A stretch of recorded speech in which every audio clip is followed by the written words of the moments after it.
Activists with the Listen to Michigan campaign are calling on Democrats to vote uncommitted instead of voting for the incumbent Democratic president, Joe Biden, in order to register discontent about the president's policy in the Israel-Hamas war.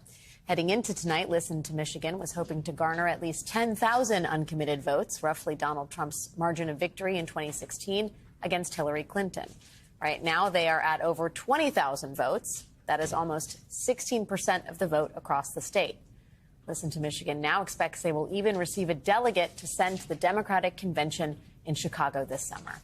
Joining us now is Layla El-Abad, campaign manager for the Listen to Michigan campaign. Thank you so much for joining me tonight. It's a big night for your grassroots organization. Can I first get your thoughts on the numbers we have thus far? I think our official count is over 20,000. We have some reporting that says it could go as high as 100,000. We know that Joe Biden beat Donald Trump by 154,000 in the state. Is there any chance Listen to Michigan gets to that number? I mean, that would be amazing for us to get to that number. But right now, we know that we are emerging victorious. We had a modest expectation of 10,000 votes, and we've already doubled that just in the short time that after polling locations have closed. So we feel really good right now, and it would be amazing to reach those numbers as well. There is some talk that you may earn a delegate to the Democratic convention. I wonder if you've kind of have a strategy for what you might do with that delegate and what the future of that delegate might be. Yeah, I mean, right now it's just really exciting to even think about the prospect of sending a delegate and having that. And we will talk about that as our next steps.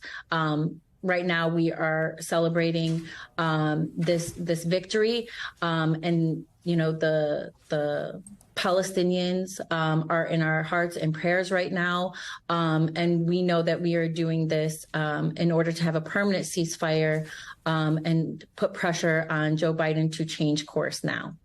You talk about a permanent ceasefire. I wonder if you could tell me a little bit more about the coalition, because it seems as if there's if not two factions, two sides of it, insofar as one group of people who want to see concrete action from this White House. But then there may be another subset of individuals for whom the Biden administration has crossed effectively a red line, for whom they will not vote. They will not vote for Joe Biden in November. They may sit out the election entirely. Is that an accurate assessment? And could you give us a sense of the sort of breakdown in terms of what percentage of people are still open to a message and action from this White House? Well, the Listen to Michigan campaign has been solely focused on the primary to send that resounding message to Joe Biden that we need a ceasefire now. We need him to listen to his core constituency, his base that put him in an office in 2020. And he needs to listen to us when we say we need a permanent ceasefire in order to save as many lives as possible. And Michiganders, especially within our community, the Arab American and Muslim American community, this aggression has affected us directly. And so when we talk about these factions within this movement, this pro ceasefire movement, I think that there is going to be, come November, there is going to be folks that can't bring themselves to vote for Joe Biden because of that deep betrayal, not only as Muslim Americans and Arab Americans that have direct ties to Palestine and to that region, but also it feels a betrayal to our democracy that we would align ourselves, the United States would align themselves with Netanyahu and his right-wing government over the people that have been saying since October, we need a permanent ceasefire right now. Is there a conversation inside the coalition about the possible scenario in which the sitting out of the election hands a victory to Donald Trump? Is that something that is actively discussed within the Listen to Michigan group? Well, we know that our community that has supported Listen to Michigan, that have worked on Listen to Michigan, they're not going to vote in a monolith. So I can't speak for everyone that is part of our coalition. But what I do understand is that we know this coalition knows that Donald Trump and his presidency was not a friend to the Muslim American and Arab American community, but most communities that were part of this coalition. But what we can say right now is we focused on the primary to send this message to Joe Biden that he needed to listen to Michiganders when we said we need a permanent ceasefire now. And come November, it's going to be Joe Biden and the Democratic Party that are going to be held accountable for handing the White House to someone like Trump. Layla El-Abed, thank you so much for your time tonight. We'll be watching those returns, as I'm sure you will be too. Appreciate your time. Who'd you just vote for? What did you just vote for? Non-committed. Why? I don't like either candidate. One is Biden is a little too old, and Trump is too far right extreme for me. That was a voter in Detroit, Michigan earlier today explaining his uncommitted vote in the state's Democratic primary today, not because of President Biden's handling of the conflict in Gaza, but because of his age. Joining me now is Democratic Michigan State Senator Mallory McMorrow. Senator McMorrow, thanks for being here tonight. We've been talking a lot this evening about the war in Gaza. We've been talking about Trump v. Haley and the schism inside the Republican Party. I am really interested to hear from you how new X factors are influencing the Michigan electorate, and specifically the question of reproductive freedoms. IVF, because of the Alabama court ruling, has become a national issue. And I wonder if you could give us a sense of how that's playing out on the ground in your state in terms of animating Democratic voters, independents, and even maybe Republicans. Look, I can tell you heading into this election year, I think a lot of people felt a lot of fatigue at the thought of a rematch of 2020. But in the wake of the Alabama ruling and a state representative here who's gained a lot of attention in the Republican Party recently, who's called for an outright ban on contraception, it has fired people up. There have been phone banks and events organizing all around the state because this was an issue that Michigan led on hard in 2022. Women mobilized extremely hard to codify abortion access and reproductive rights in our state constitution. And we'll be damned if that gets overdone on the federal level. So it is going to be a huge issue heading into November. Senator Chris Hayes here. Just to follow up on that, you talk about phone banks. I'm just curious. There was a tremendous and tremendously effective statewide organizing push around that statewide constitutional amendment that secured abortion rights. Are those organizations, those folks, like still in touch? Is there still the capacity that was there, the connections that were made, the volunteer bases, all the things you need to mobilize in 2022? Is that still extant? And will that play a factor in November? 100% it is. This is something I have to give credit where credit is due on the right, that the anti-choice movement did successfully for a long time, was attempt ballot measures, even though they knew it wasn't going to be successful because it mobilized volunteers, allowed them contact information. Now we're doing it on our side. These people are engaged. They're connected. We have organizers in all 83 counties, and they are ready to go again.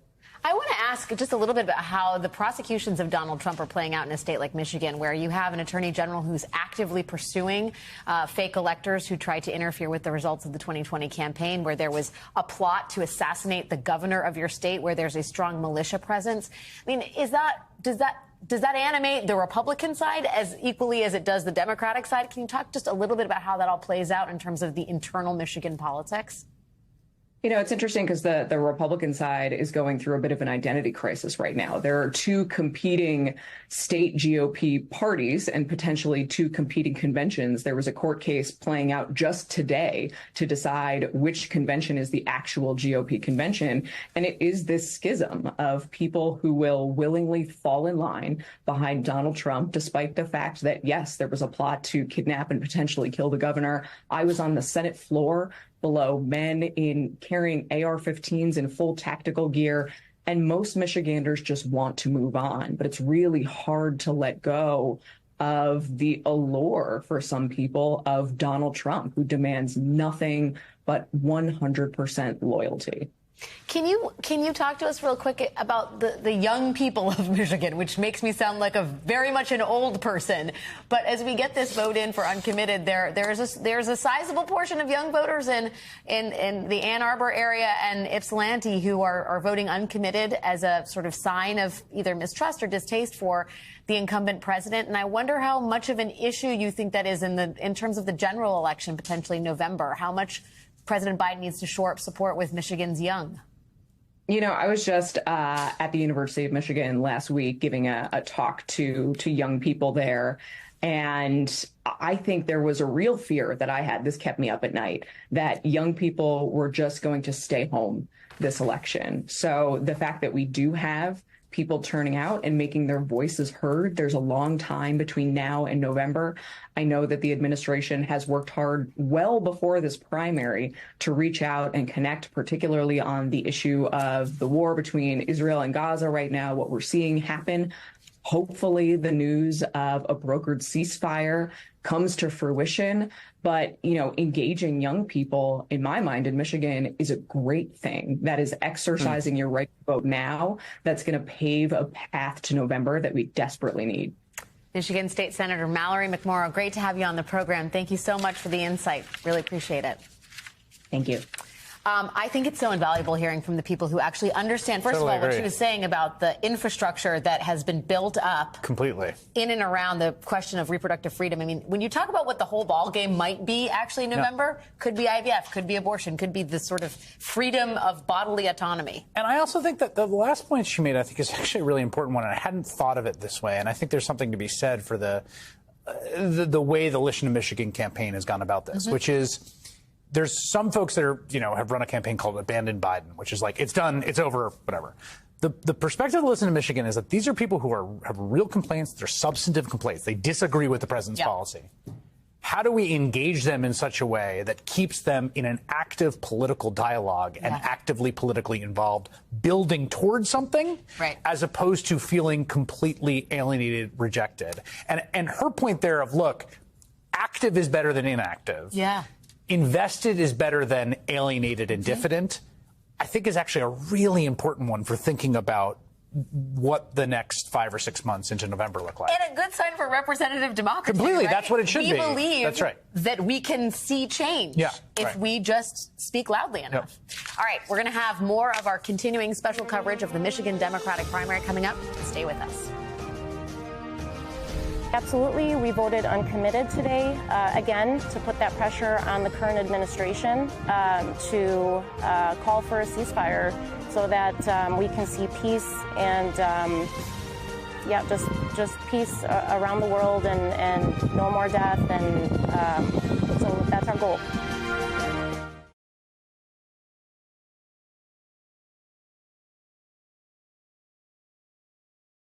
So earlier this morning, on the day of the Michigan primary, this is what former President Donald Trump had to say about the president of the United Auto Workers Union.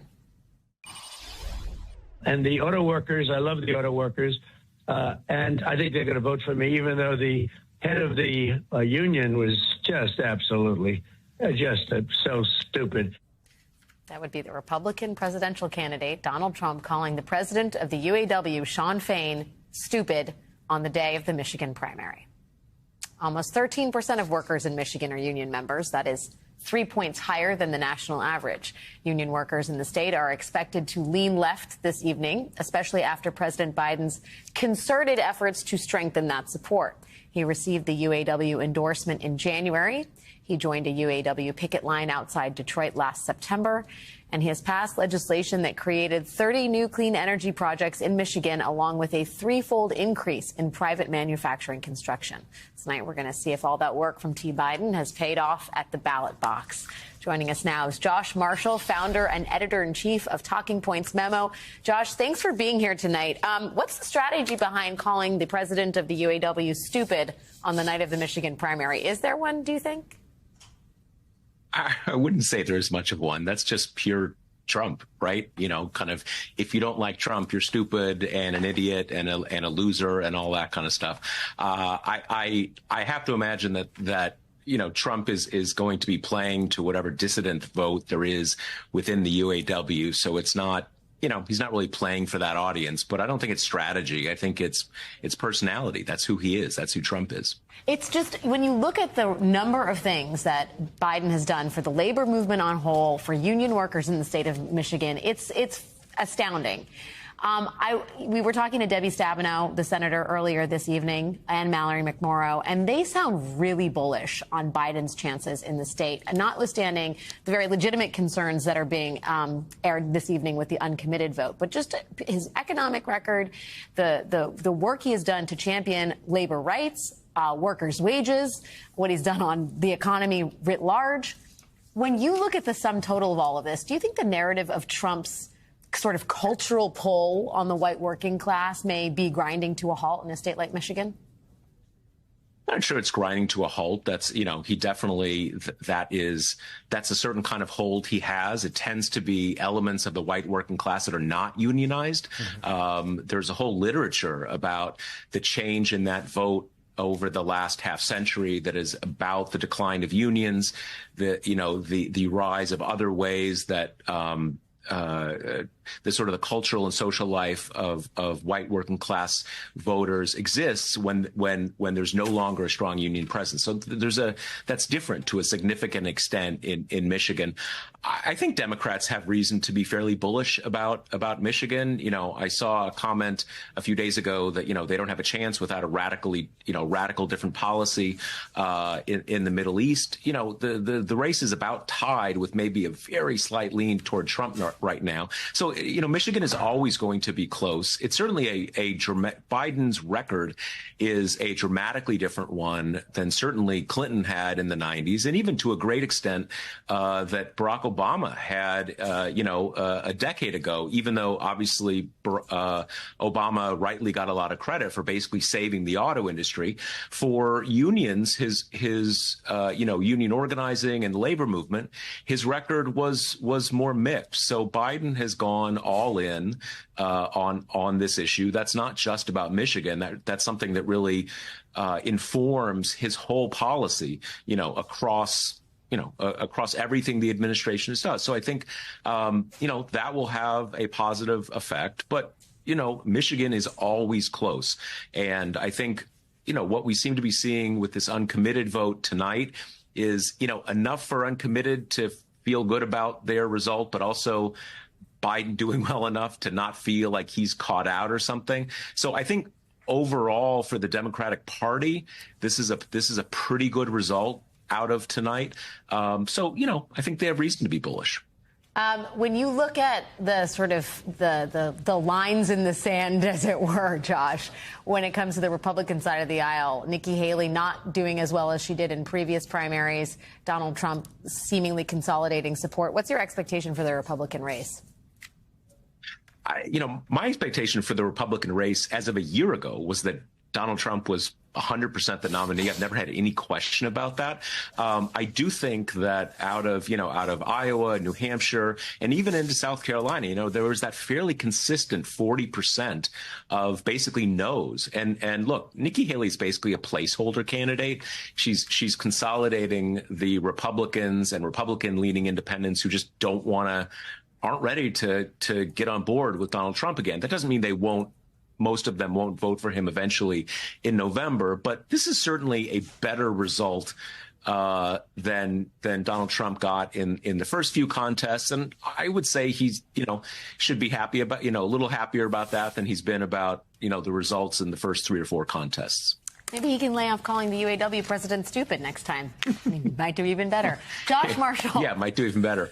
Thank you for your time. We'll have more of our special coverage of the Michigan primary right after this quick break. I can understand where they are coming from. I don't support that. I feel like often when people vote like uncommitted or third party, that ends up hurting the Democratic Party more than the Republican Party. So there's a danger to that.